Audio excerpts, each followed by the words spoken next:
Americo, it was, founder, president, and like I said, all-round demigod that made the PMO Global Alliance happen. Was the driver behind the global awards and all of this kind of good stuff. And it really is the PMOGA is just a fantastic community. If you're not in the PMOGA, go check it out and join up. But it's a fabulous community of PMO leaders and PMO practitioners around the world. Yeah. And really the driver for today is that through that community, the PMI has just released a new report that's all about how do you bridge the gap, right? It seems like everyone that cares about PMOs right now, and anyone that cares about strategy and strategy execution, is talking about the gap, right? The strategy to execution gap. Yeah. So the latest report was about how do you bridge that gap, right? What are the things that the executives care about? What are the things that PMOs are delivering, or what the PMOs are focused on? What are the mismatches? So I'm hoping that today we're going to be able to dig into some of the myths, some of the insights from the report, and then in particular dig a little bit into the so what, right? What do we do with that? Well, first of all, thank you very much, Stuart, for the opportunity to be here again with you. It's always a great pleasure. Thank you for all of you that are connecting with us today. So this report, by the way, I've just posted a link where you can find more information about that if you didn't have a chance. This report is really interesting. It's something that I designed together with thought leadership area at PMI last year, in the beginning of last year, because I wanted to find some data that could really show us how aligned PMO professionals are in terms of understanding expectations, of our most important customer, the executives. And I had my feeling, right, based on all this work that we've been developing the last years, but the data showed us something very interesting, with deep information and also some insights that I couldn't imagine. But basically, it showed exactly what I imagined that could be the reality of many PMOs. That is the fact that in many companies, what PMO leaders are trying to do is not exactly what the executives are expecting them to do, So and we see many PMO leaders saying we need to be more strategic, blah blah blah. But many of them, it's only words in the wind, So it doesn't happen in the reality, and there are many reasons for that. I know sometimes it's not because they don't want that, but anyway, there is still a big distance between what PMOs are doing today and what our executives really value, and expect that these PMOs could become real partners, strategic partners. So this report brought us now, I believe, a lot of information that can make us think or rethink about ourselves, what we are doing, what we are prioritizing, what really matters, for those that we are serving to. I think this is the big point. And just in terms of methodology, sometimes you hear, you'll see vendors will often do this. And as a software vendor, right, I know because I've been part of organizations that have done it, where a vendor will go out, commission some research, right? But actually what they're trying to do is prove their point of view. And so they will skew the customers, and it'll be, they'll have asked 30 customers 30 people who they know them all, and they know what they're going to say in advance and all this kind of stuff. That's not what happened here with the PMI research. You guys have got a pretty robust research team, right? And you went out to thousands of PMOs. This is something that surprised me when I started at PMI and start to talk with people from thought leadership, it's really surprised me because I imagined that things were a little different. Exactly because of what you said. But it's not like that. Actually, most of all this research that you see is developed by third parties, with expertise on that.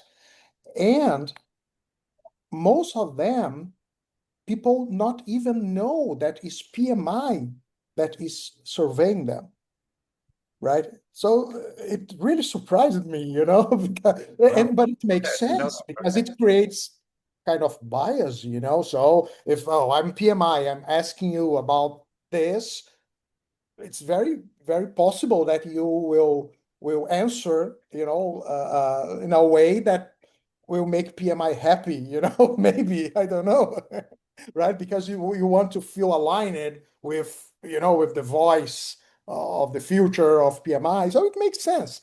So when our colleague responsible for that area told me these details, I said, wow, it's really cool, because actually things what we do is I told them what I want to know, right? Not in terms of the answer that I want, but what I want to know more, about that. How is that specific behavior? And they start to design everything, and hire companies. So that's why this big research that you see that are released from time to time, they take some time, usually it's a big one each semester, and why? Because they are very expensive. I imagine that it would be simpler, like academic research, that sometimes we are trying to do for our PhD. No, no, no. It's really complex and very expensive to do that. But on the other side, we have something pretty reliable, so it's something cool. Yeah. Excellent. So before we jump into the first question, or the first learning from the research, let me just share my screen for a quick second. So if you're wondering what research we're talking about, it's this research here. And hopefully if I press enter now, there you go. There's the link to the Yeah. research. So you can get a copy of this for free, I think, Americo, even if you're not a PMI member. Uh, Actually, you need Or to is be it a PMI member, members only? but you can have a free account, right? Aha, We need to be a user actually. So if right. you are a user at the website, you can download it. You don't need to be a full Okay. member. So this is the report that we're looking at. So quickly, very quickly to the audience now. If you could jump into chat and give us a quick yes if you have downloaded and had a look at this report. I'm interested to see if anybody's actually opened it Yeah. up. In the article that I shared with you in the chat, actually, it's more an analysis about the report. So you see some graphs, from the report, but it's not the report by itself. You'll find the link to the report there. Okay, cool. So we've got a few yeses. So that's great. Not everybody's seen it. So if you've read it, you're not allowed to answer the next question. So here's the first question. What do you think senior executives say? So and America, I love what the phrase you used earlier, right? The most important customer of the PMO is the senior leadership team. It's not the only customer, but it's the most important customer. Exactly. Yeah, and it brings some impacts, So the first point is, why should we focus a lot on the executive level, right? First of all, because they pay the bill, right? So it's something important, right?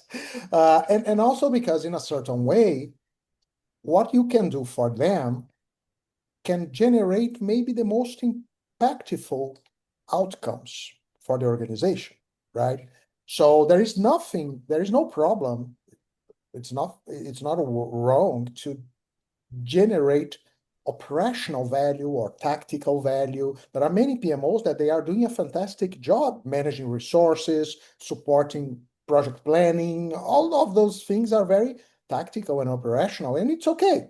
but they make much more sense for other groups of customers, project managers, maybe project team members, functional managers, all of them are important. But if you understand that all of them, they have their all value chain, and all these chains, they will converge to how the PMO is perceived by the organization.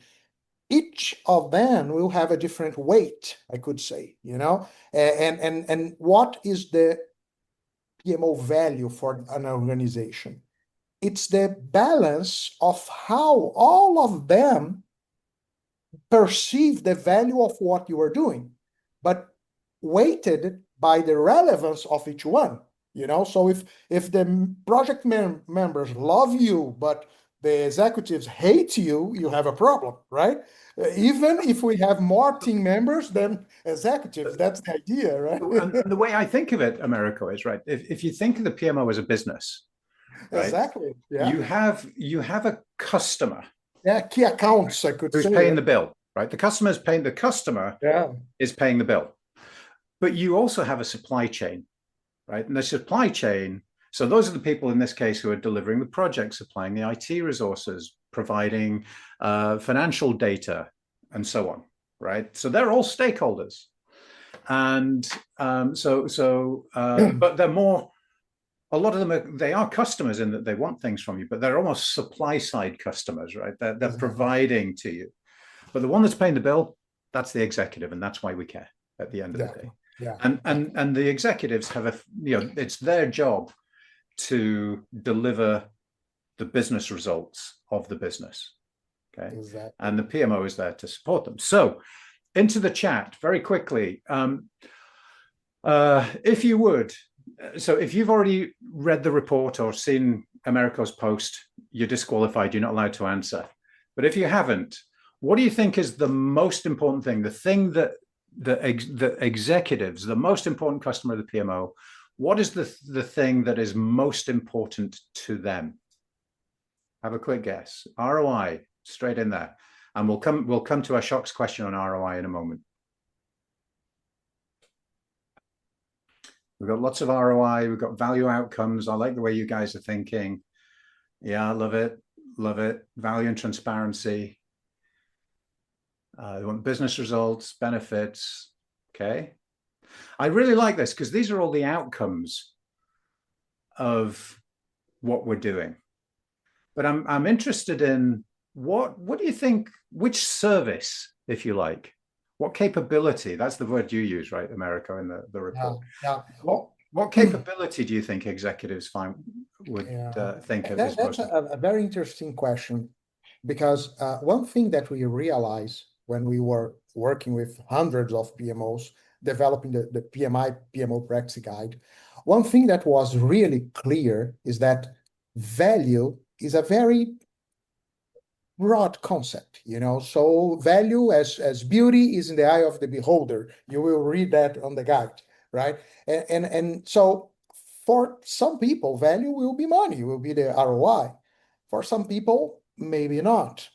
So what I'm saying is, what make people perceive the PMO as a partner, a group of people or a leader that they can trust, can go beyond the numbers. That's the point, So in a certain way, I think what we could say that can cover all these possibilities is, we are here to make you successful, you, my customer, the executive. And being successful means, okay, I need to meet the strategic objectives. Maybe strategic objectives can be ROI, maybe not, depending on where you are. If you are working for an NGO, or if you are working, maybe it's different. So there are many different possibilities, and we need to understand the context where we are to establish what is really important for that specific customer. I have a very interesting example. A few weeks ago, I was in a conversation with a C-level guy, and he told me that for him, one of the things that make him love the PMO is the fact that before the PMO, actually, in many executive meetings, he was in very shameful situations because he told to his peers numbers, and a few times later he had to step back, because they weren't reliable, and for him it was very uncomfortable. So look, it's not about ROI, it's not about strategic goals, it's about how he feel, when he is just doing his work, and we are helping that. How can we measure this? What is the magical number? It's not a number, it's much more a feeling, but it is important because this way that guy feel more successful, so So this yeah, is a different approach, I think, so I like to think of it as the head, the heart, and the heartbreak, right? So the head, the heart, and the heartbreak. The head is the financial ROI, and the hard. Of course, yeah. But not just financial, right? The R in ROI, right? Strict textbook. The R in ROI is the financial return, but actually in the real world, it isn't. The R in ROI is whatever value you want to deliver to the organization. So I'm deliberately not using the words I normally use because we're going to come to it in a second. But the R in ROI can mean different things, right? So the head stuff is about the R, maximizing the R, maximizing the return. Exactly. And if you are a PMO leader, think about your job. I'm sure that there are many things that you do that enable your customers, the executives maybe, to be more successful, but you cannot say that, oh, it will increase the ROI of our projects in 10%. You cannot say that. Right. It's okay, because if you ask them, what do you think about us? They will say, okay, I cannot live without you, not because of the numbers, but because of this perception that you are doing something valuable for me. And that's the heart, right? That's the heart that I'm talking about. The human side of that, right? Yeah. So the heart is about delivering those things that, as an executive, help me feel good. So do I feel comfortable in the data? Do I understand how we're making decisions? Do I understand where all the resource, right? That stuff makes me feel good. Does it deliver a direct ROI? No. But it makes me feel good, like I can do my job, right? And then the heartbreak is projects that go horribly wrong, right? So it's actually about eliminating the heartbreak, right? How do I help you do that? So I want to come back to the report for a second. So in the report, right, there was a section about which services or which capabilities are most important, and strategic alignment came out on top. Absolutely. Right. So the thing that the execs cared about most was strategic alignment. From the research, Americo, how well aligned were PMOs with that? Well, we had some specific topics, right? So strategic alignment was one of them. And we saw that actually, if we take the two most important ones selected by executives and selected by PMO leaders, we see that actually strategic alignment was the most important one, definitely for executives.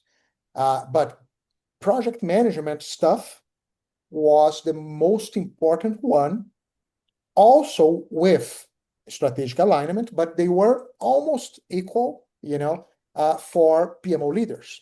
So it means that, okay, we are also saying that we are concerned about strategic alignment, but we have a very big focus on how we are doing things, and all this stuff. And as I said, one thing is what you say, another thing is what you do, right? And when we look closer, what people are really doing, I don't know, maybe you share the same feeling, but is that being aligned strategically for many people, it is much more a wish than something that they are really able to do, because of many difficulties. So what I understand, and that's what we defend on the guide, that is anything that you are trying to do as a PMO, so the services that you are providing, the functions, activities, everything should be based on a specific need. right? And of course, in theory, all these executives, they have this need, they want strategic alignment and all of those things that are related to that. But the reality is that many of these executives, they want that, but they are not used to do that. And when we come with all our stuff, all our technical things, and tell them, hey, that's how you should work on this, we have, again, the human side of this process coming up, and we have some resistances, everything is normal because it's a journey of development. But the point is, what I'm trying to say is, it's not a technical problem. We know what to do, right? We know what to do. What can we say that is very new about portfolio management or about benefit management? We know what to do. The big deal, the big challenge is dealing with people. How we can convince, or how we can, better than convince, because convince looks something punctual. It will happen today. You are convinced. But it's not about convincing people. It's about changing people, changing their culture, changing their way of see things, and it takes time, because if you try too harder, maybe what you will hear is, who do you believe you are, that is coming here to tell me how I should work? I know how to do that. I'm here for years. How many of you already heard something like that, right? And that's exactly the point, because we are believing that it's only a matter of technical stuff. If we present something really great with excellence, it will happen. But it's not like that, So that's what I see. So I've got a quick question for the audience then, which is, if since strategic alignment is the most important thing to executives, right? And by the way, the best way to achieve strategic alignment, I'm going to wave the flag, is using a methodology called AHP, Analytic Hierarchy Process, which is available in our software at TransparentChoice.com. Go check it out. It's marvelous. But set the advert aside for a second. So jump into the chat, everyone, and 0 to 10, 0 being what strategy, and 10 being everything we do is very deliberately and accurately aligned with our strategy. Where would you say you are in your organization? 0 being no alignment, 10 being perfectly aligned.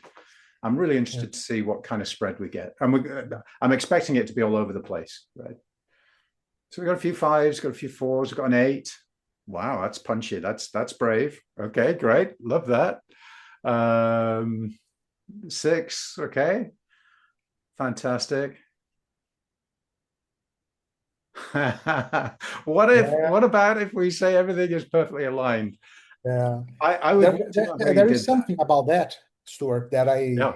I heard about more than one people in our community during our discussions in the last years, because when they were trying to use something like TransparentChoice, for example, that is fantastic. We are establishing, for example, criteria for decision making, right? And many people, when see that, they say, wow, it's fantastic. Look, that software, that platform, we can now make decisions. I'm talking about us, PMO leaders, right? And we say, okay, so again, excellence. And we come to the executives with our list of criteria, that should be used, because that's how we should decide, that's how people decide about their portfolio. And they look to that and say, come on, who do you believe you are? I know how to make decisions. And a big wall, is created between what you are trying to do and them. One thing that I saw that is interesting is some people told me that they started mapping the way that they make a decision today. It's not about if you agree with that. It's not about if it's aligned with the best practices. It's only about, let me try to create a model with a software that can replicate the way that they make a decision. And over time, we will try to improve it we'll try to add something else, maybe change a criteria, try to make them see that, this one maybe it doesn't make too much sense, it's too much personal, blah, blah, blah. But the first start point is, let me translate the way that you decide, because if you give them a result that is different from the way that they see, they will say, sorry, it doesn't work. It makes sense, right? So that's really key, right? So there's a real paradox here, right? So if you go to the executive team and say, I know how to fix this and I'm going to go and fix it and I'm going to give you a solution, that will fail. It doesn't matter what solution you come up with, it will fail. Because people, especially senior leaders, they don't want things to be forced on them. They want to have a bit of control, and they want to feel like they're exercising their judgment. And we were talking about this. Rebecca Reynolds is on here. She was on last month's webinar with Fred Casagrande and Mike Hannon. So this is one of the things we were talking about there. So the point is, first of all, they have to be willing to prioritize. Right. So they want strategic alignment, but if they're not willing to then say no to things, right? Because just saying yes to everything isn't strategic alignment, right? That's just not doing your job. Absolutely. So strategic alignment requires prioritization. So you'd be amazed. This is where we spend all our time, right? So you'd be amazed how often executive teams say, well, why do I need to prioritize? Why do I need to do that? Well, you want it to be strategically aligned, right? You want to achieve your business goals, yeah. And you understand we don't have enough resources, don't we? Really? Oh, okay. Right. So, okay, we don't have enough resources, so we have to prioritize if we're going to deliver. So do you want us to prioritize randomly, throw darts at a dartboard, or should we get serious and design a process together? So the PMO should not be making prioritization decisions at all, ever. The business should be making the decisions, but the PMO, as you said, Americo, should be supporting that process, making sure that the process is good process, transparent, there's buy-in. So the reason that AHP comes out on top of the pile is because it is both analytical, right? So it actually gives you a measure of strategic alignment, but it's also really powerful at building the buy-in that you need to get there. If you try just to get alignment without buy-in, you're dead. Absolutely. If you have buy-in without alignment, then you're going to lose your buy-in really quickly because execs know it, right? Yeah. So you need to do both. Anyway, we could spend the next 2 hours. Oh, I could spend the next 2 hours on that, but we're not going to. So there's a gap in the report that says your execs want strategic alignment, and PMOs know it's important, but they're not ranking it as high as the execs. So action number one, I guess, Americo, is go have a chat with your leadership team about alignment, and do they feel comfortable, and are they getting the support they need? You think that's what would you recommend as the first step to do something about that? That definitely is about creating a proper culture for that, and it's very connected with the feeling that, okay, we are here because of the company, not because ourselves. And we know that there are many companies that executives, they are like silos, we saw that all the time. So they are doing their job, they are measured by that. If they are delivering what's supposed to be delivered, they will get their bonus and they are happy with that. But maybe for the company, it's not the best way. And again, I'm working on that now, and I'm really amazed about what we are seeing, when we go deeper on this discussion about this human side of all of this. Because, for example, if we ask any executive about should we prioritize our portfolio, they will say yes, of course. Who will say no? All of them will say yes, right? If we say, should we measure the benefits of our projects, all of them will say, of course, yeah, of course. But the reality sometimes is a little different because, for example, if you don't measure the benefit realization, sometimes it's very comfortable because there is no accountability, right? So nobody will be challenged because it's not delivering what was promised. When we say that, okay, we should prioritize, but you don't really move too much on that. It's very comfortable for some people because if they have a loud voice, like someone dominant in this executive group, for me, it's very comfortable. Why I want criteria now? I just, raise my voice and my choice is selected. You know what I'm saying? And all of this is part of the life of companies. So how many of us already seen something like that?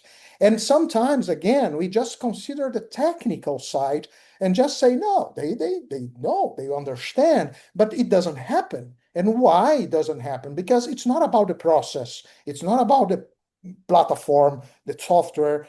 It's about people, And if we don't understand that and think how we can change this, not from the night to the morning, but over time, nothing will happen. There will be always obstacles because people try to keep their privileges, does it make sense for you?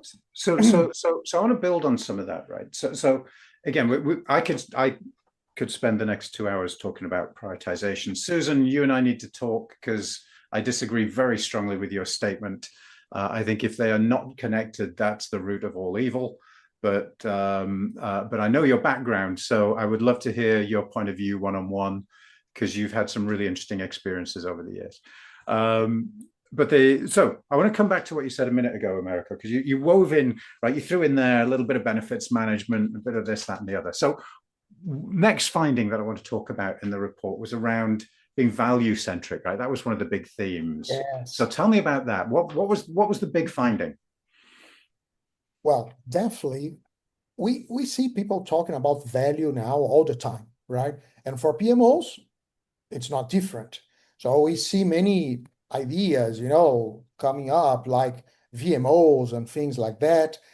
This is something that sometimes I ask myself, because I see people just saying, oh, we are in a transition from a PMO to a VMO. And I ask myself, like, what you were doing the last year, you weren't concerned about value, So it's not changing the name that will make you generate value. It's about understanding your customers, understanding what they really need, and creating solutions for that, outcomes that can be perceived as benefits for them. And then they will be successful. And by consequence, the company will be successful. So this is a simple process. So if you think, not simple to be implemented, but simple. Intellectually simple. Yeah, exactly. So value now it's a really, there is a hype, it's a very trendy word, but understanding exactly what it is and how you can deal with that, especially with this subjective side of value. It's like a spectrum, you have something very objective like ROI, but honestly the life of many PMOs is not really close to this objective side because we are supporting projects and projects are not the business, and the PMO is supporting something that is not the business. So we are really far from the results on the business, but it's okay. It doesn't mean that we are not important. It's just something that we need to consider and start to think how this subjective side of the PMO in terms of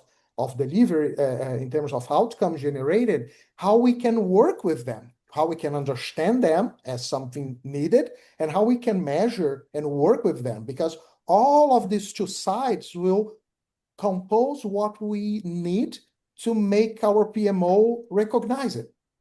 So given that the value is so important and you've got these two sides, how do you define value?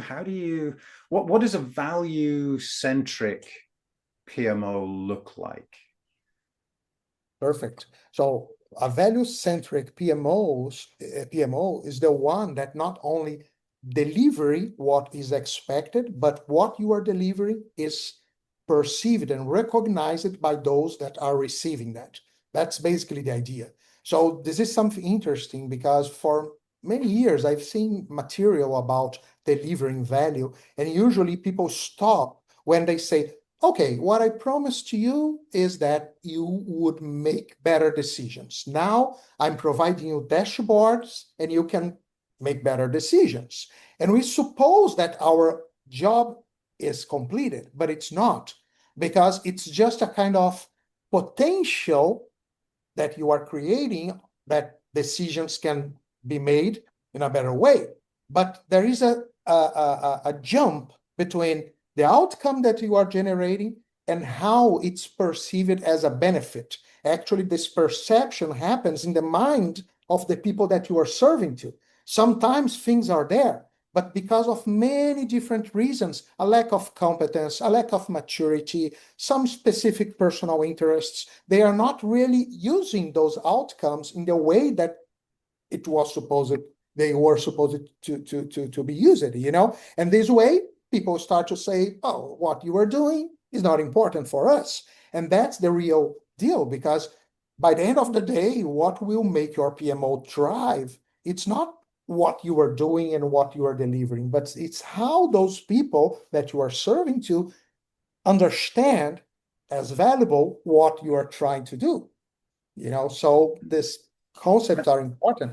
And that ties back to the first conversation about strategic alignment, because the strategic alignment step is where you're defining what's valuable, right? What is the value that we want to get back? What are the benefits that we want to get back? You know, Absolutely. That strategic alignment step and prioritization is really the first step in benefits management. It's not about delivering the product. It's actually about setting yourself up to deliver, to maximize the ROI, the business impact from the business. Anyway, Absolutely.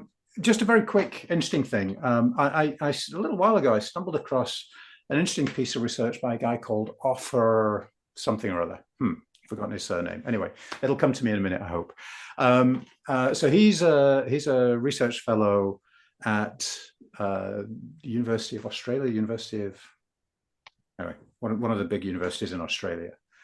And he did some really cool research looking at hundreds of projects, and he looked at how much project delivery teams focus on templates, process, you know, the project management, the you know, on time, on budget, all the traditional stuff that the project community love, versus focusing on value, right? So you know, obsessing our processes are always built around value. So our governance and reporting is around value. Our decision making is around value. It's not around project. It's around value.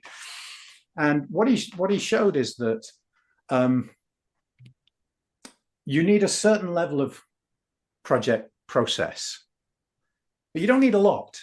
You just need a certain level, and it's context dependent. If you're doing a mega project, you need more than if you're doing small IT projects, right? So the threshold is some, but there's a threshold, and anything beyond that threshold is a waste of time. It's adding no value at all, right? So all that bureaucracy is adding no value.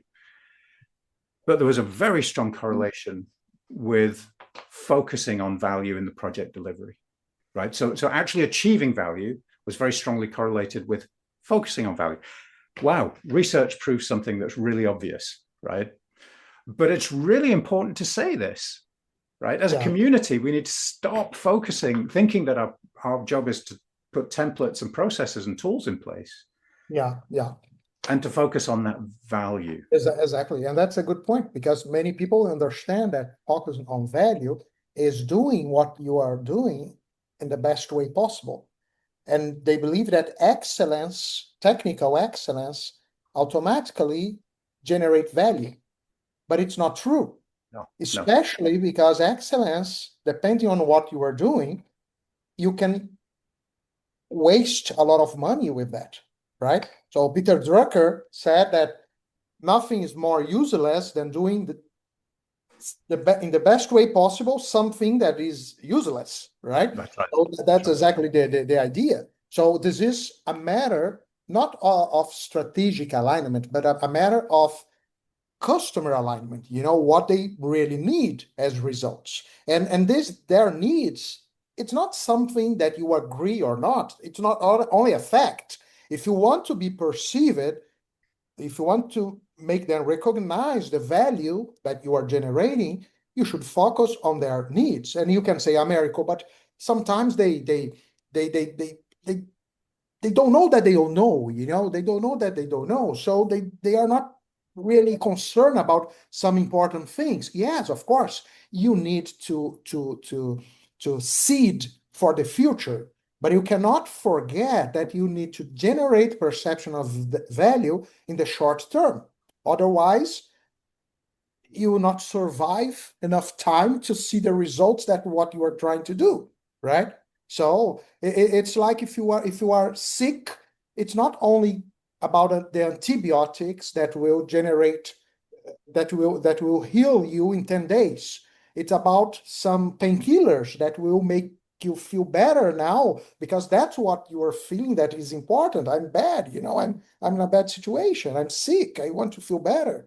So a balance between doing what I have to do and doing what I need to do for the future, because we are evolving, is something that makes sense as a strategy for the PMO.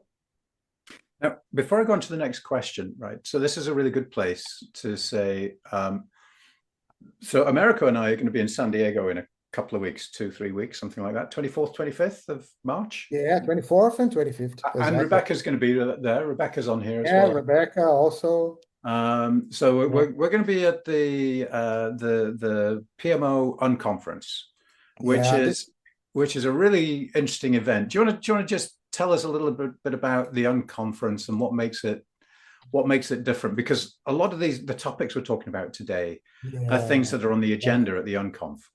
Definitely. This event, actually, it's the third edition. This is now the PMI's global event for PMOs. So PMI in the past has had the PMO Symposium. Now PMO Uncon replaced that. So it's the global event for PMOs. We had it in Paris, in Istanbul, now in San Diego. And what is really cool in this event that it's not a traditional event where you just sit there and start to, listen to the people. Actually, you are part of that, right? As I like to say, the stars are in the audience, right?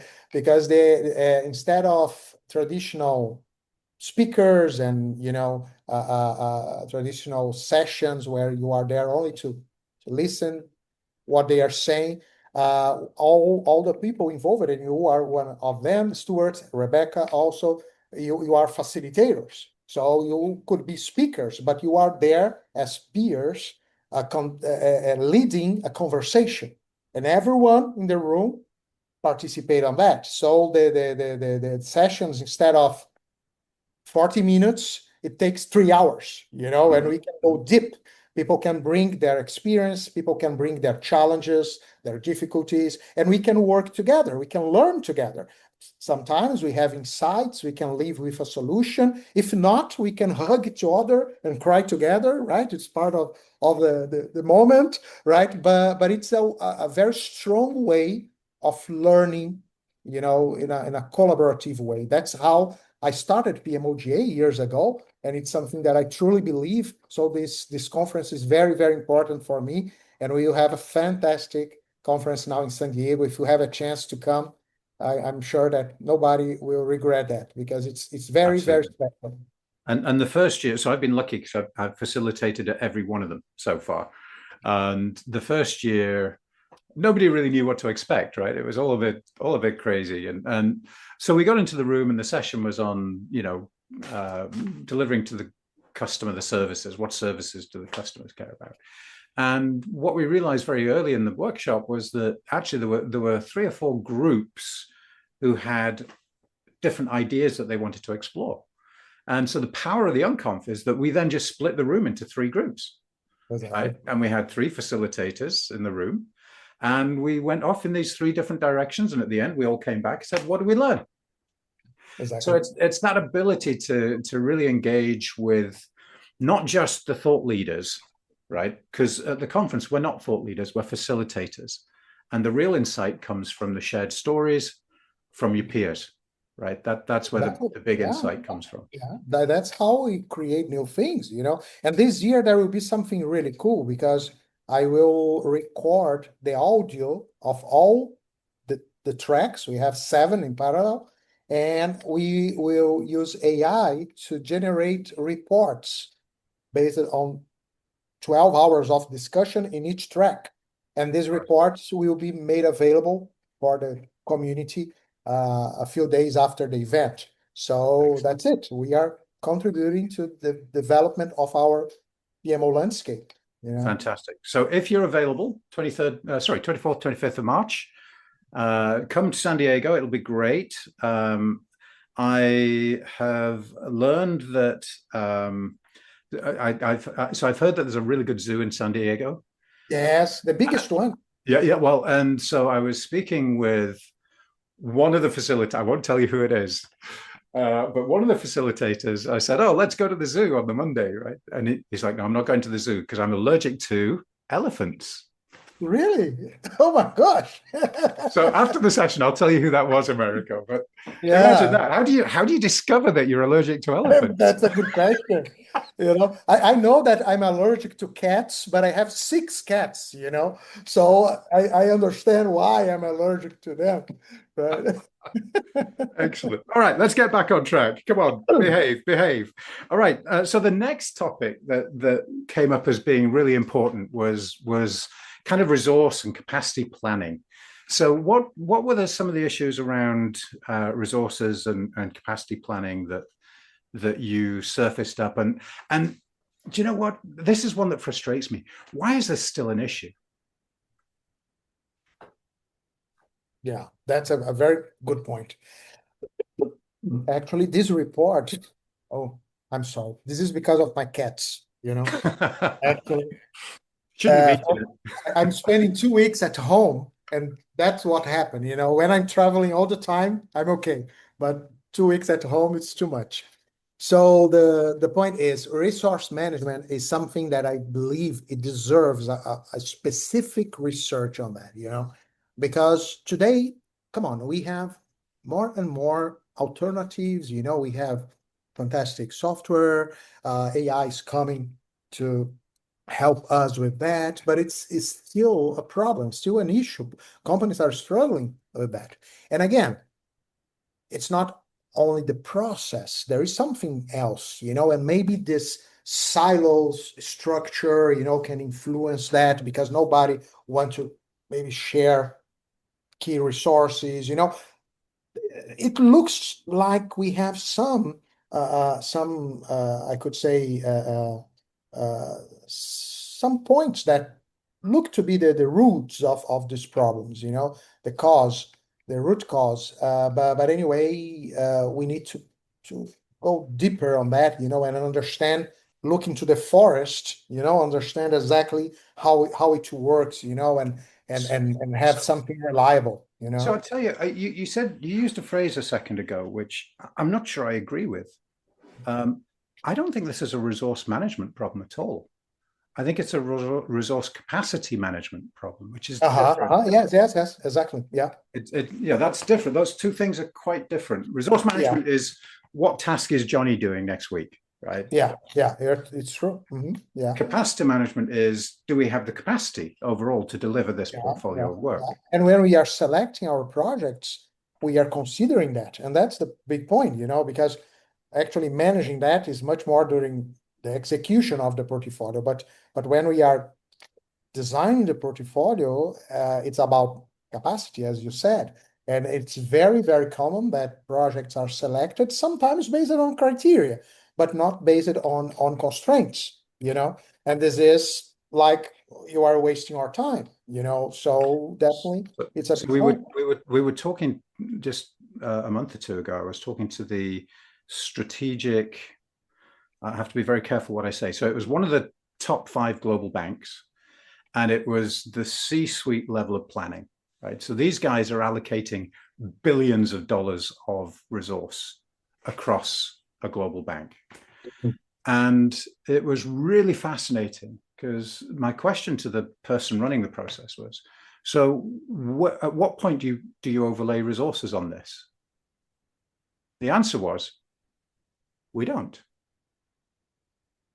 Right. So the problem, I think, the root cause is twofold. The first one is that the process doesn't connect resources to. So when people talk about the strategy execution gap, that's where we started today.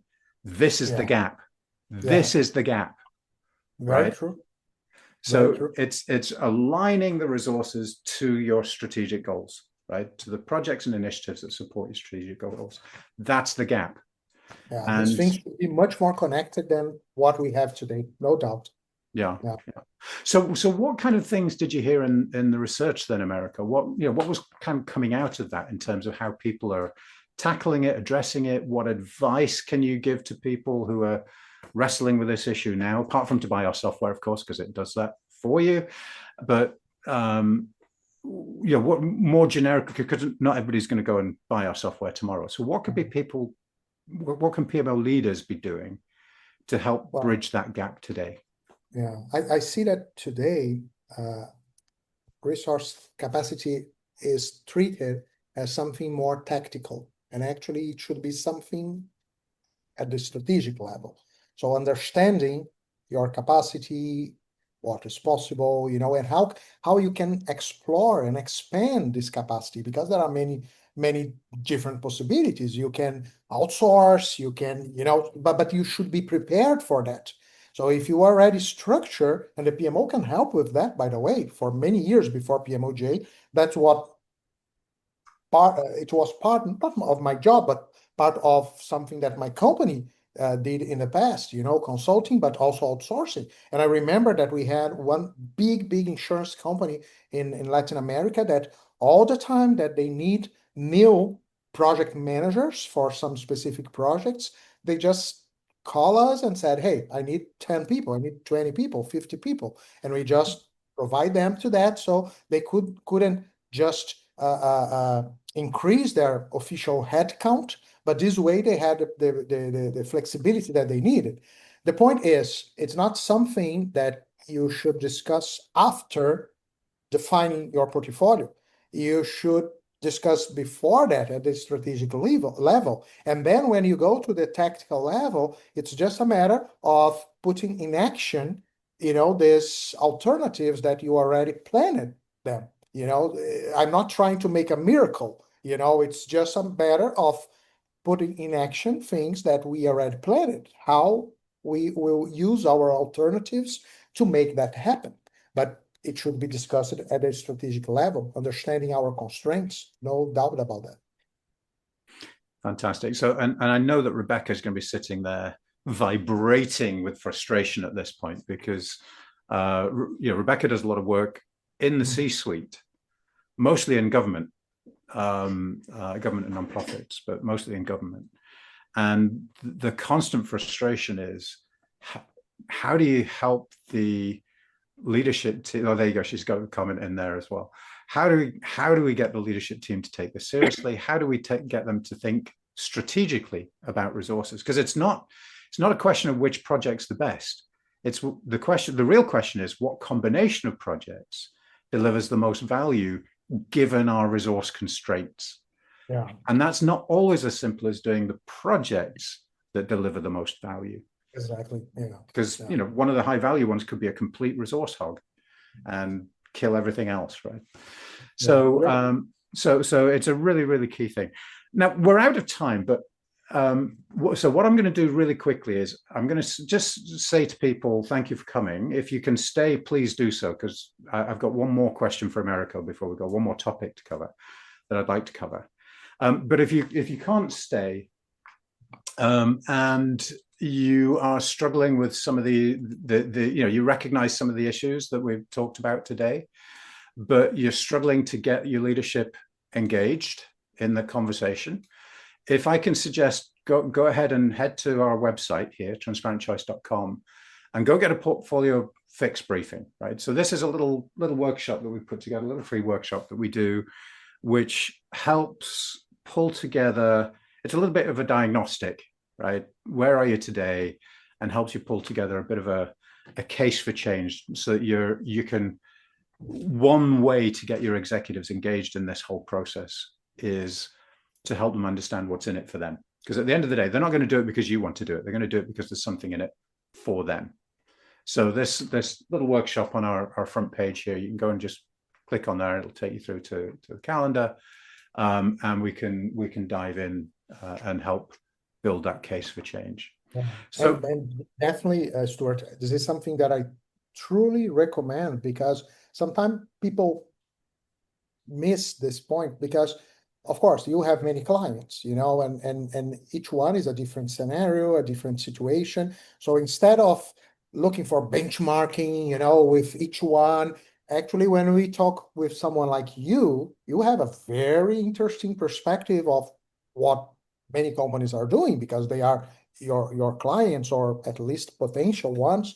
So this way you can make these connections, and say, okay, you don't need to copy anyone. You can take this from this one, that from that one. That is exactly what we also defend when we are creating PMOs. You don't need to copy anyone. You don't need to follow any model. You have to create your solution. And this perspective of about what the market is doing is something that can help a lot, definitely. And coming back to the uncon, right? One of the great things about the uncon is that you get to hear other people's stories, other people's frustrations. You get to hear that you are not alone, right? You're not the only one wrestling with these As I issues. said, yeah, sometimes we can cry together, but most of the times we can find alternatives and learn together. Absolutely. So Shock's just asked the question about how we can encourage them to look at the portfolio and discuss probability of success and so on, which feels like we need another webinar to cover that one. But before we go, there was one other little piece that I found really interesting and was highlighted in the report in several places.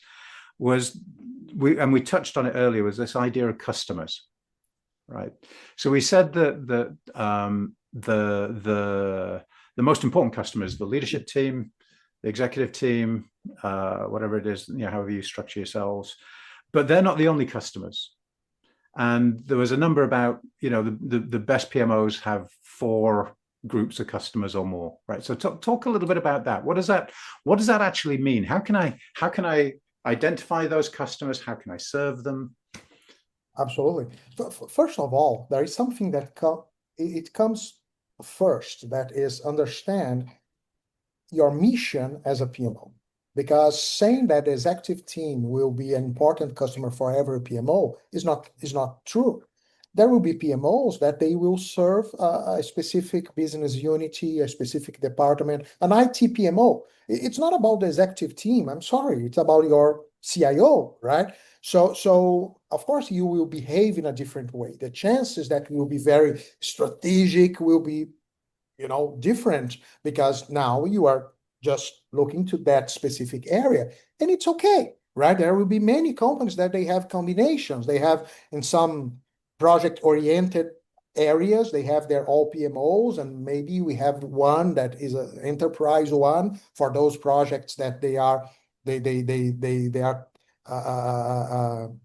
are cross, projects. So it's okay. There are many ways of organizing that, but there will be many PMOs that definitely the executive level, the senior leadership is a fantastic and very important customer. And we have to give proper attention to them. They are not the only ones, because definitely other groups of customers should be served in some way. And you cannot just underestimate their impact or their power in this process, because, people, they usually try to say good things about you, but when they want to say bad things, they will spend much more energy on that, right? So they can sabotage what you are trying to do. So we need to have a balance, right? But in general, the way that I define customers are all those people that you are serving to, or better, all those people that will judge what you are doing. If there is anyone that is really judging what you are doing, saying, no, it's good, it's bad, it's something useful, it's not, probably this people or this person will be one of your customers, and you should at least understand how important they are for you. So are there any patterns generally? Right? I know every organization is different, right? But senior leadership team, that's one set of obvious customers. Yeah, there are four of them. Senior leadership, project managers, because the most usual model is that they are in the business areas, in the departments, not at the PMO. We have exceptions, but according to research, it's like 20%. Sometimes, I think today, maybe it's a little more frequent because sometimes PMOs, for those projects that are really big ones, like transformation projects, sometimes they say, okay, these people will be full-time dedicated to the project, so I will have specific project or program managers for them, and they will report to the PMO. So they are part of the PMO. But the usual way is they are spread in the organization, and managing projects is much more a function than a role, than a position, a title. And so project managers, executive team, or senior leadership, as you want, functional managers in general, IT, marketing, HR, finance, and so on, and team members, project team members. So definitely these are the most common, and I can tell you that based on how people use our apps, the apps that give life to the PMO practice guide. By the way, let me share this with you here. If you go there, you'll find the two first apps. They are for free, that we created to support some steps of the PMO value ring framework that is the heart of the PMO practice guide. Yeah, we've not even touched on that today. Yeah, it's really cool. Yeah. So if you want to go deeper into that, I would strongly recommend to book your tickets out to San Diego, and then we can go out, have a quiet drink somewhere down by the beach, and dig into this stuff in more detail. Yes, definitely. And we can go to the zoo without the elephant. The zoo. Yeah. Absolutely. So Americo, I want to thank you for carving out time. Really appreciate that. It's been a fun session. It always is with you, my friend. It's been a fun session, and thank you to the audience, to the audience as well, to the attendees, for being such a chatty group. It always makes it more interesting, more fun to see other people's opinions as well.